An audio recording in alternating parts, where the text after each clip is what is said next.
Σε διακόψω λίγο. Ναι, γιατί θα με μαλώσει και η μάνα μου και ο Θεός μου. Σου έχω φέρει πιτάκια.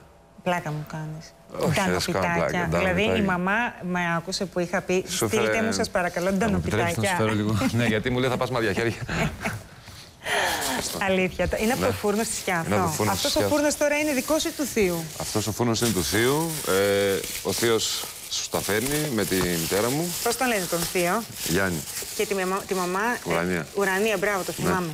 Κυρία Ουρανία, σας ευχαριστώ πάρα πολύ. Κύριε Γιάννη, σας ευχαριστώ πάρα πολύ. Αυτά είναι τα περιβόητα πιτάκια Ντάνου. Τα έχει κάνει διαφορετικό σχήμα. Γιατί μου αρέσει νομίζω και το φαγητό. Ναι.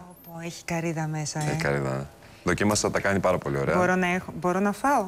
Τι ρωτάς? Θα μου επιτρέψετε ή απαγορεύεται? Αλλά θέλω να κάτσουμε να το απολαύσουμε. Ναι. Λοιπόν, τώρα θα σας πω αυτό το περιβόητο ντανοπιτάκι. Τι είναι ακριβώς? Με βγάζει από το πρόγραμμά μου, αλλά δεν πειράζει. Έχω την ευκαιρία να φάω αυτό το ντανοπιτάκι που πρωταγωνίστησε σε όλη τη σεζόν. Και θα το φάω. Λοιπόν, θα το ανοίξω πρώτα για να το δω μέσα πώς είναι. Είναι σαν πυροσκάκι, να ξέρετε. Και από ό,τι φαίνεται πρέπει να έχει ψύχα καρύδα μέσα. Είναι δύο οι τρόποι από ό,τι μου είπε ο θείος μου που το φτιάχνει. Το ένα είναι με λίγη καρύδα όσο είναι αυτό και το άλλο σε κάποιους που αρέσει περισσότερο η καρύδα έχει περισσότερο καρύδα μέσα. Εμένα που μου αρέσει πολύ η καρύδα, νομίζω ότι ακούγεται πολύ ωραία μέσα. Είναι τρομερό με μαρμελάδα και με μερέντα δοκίμασα να ξέρεις και παιδιά, με νουτέλα. Είναι αντιτηλεοπτικό. Με πραλίνα φουντουκιού τέλος πάντων γιατί... Αλλά είναι αντιτηλεοπτικό, αλλά δεν πειράζει. Ναι, λένε ότι ο παρουσιαστής δεν πρέπει να τρώει. Αλλά κάνουμε μία εξαίρεση. Λοιπόν, θα χαρεί πάρα πολύ που τα τρώσει η μητέρα μου και ο θείος μου. Στρέφουνε λέει τα ζάλια, λέει από πάνω. Θα σκεφτώ εάν θα σας δώσω. Είναι αρκετά πιστεύω για να δοκιμάσετε τουλάχιστον ένα. Θα σκεφτώ. Θα πρέπει να τα έχετε καλά μαζί μου. Αλλά θα σας δώσω γιατί μου αρέσει να μοιράζομαι με τον κόσμο. Ξέρεις πόσο σημαντικά ήταν αυτά για μας εκεί? Να σε ρωτήσω κάτι. Ό,τι θες. Αυτά φτιάχνατε? Τα φτιάχνα λίγο πιο λεπτά.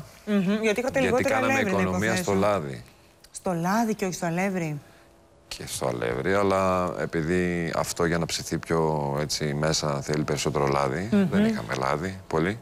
Θα ξαναφάς τώρα τέτοιο? Ναι, γιατί να μην ξαναφάω? Γιατί νιώθω ότι ακούω κάποιους που λένε εγώ δεν θα ξαναφάω καρύδα, δεν θα ξαναφάω αυτό. Κοίτα, αν τρως συνέχεια καρύδα δεν την τρως.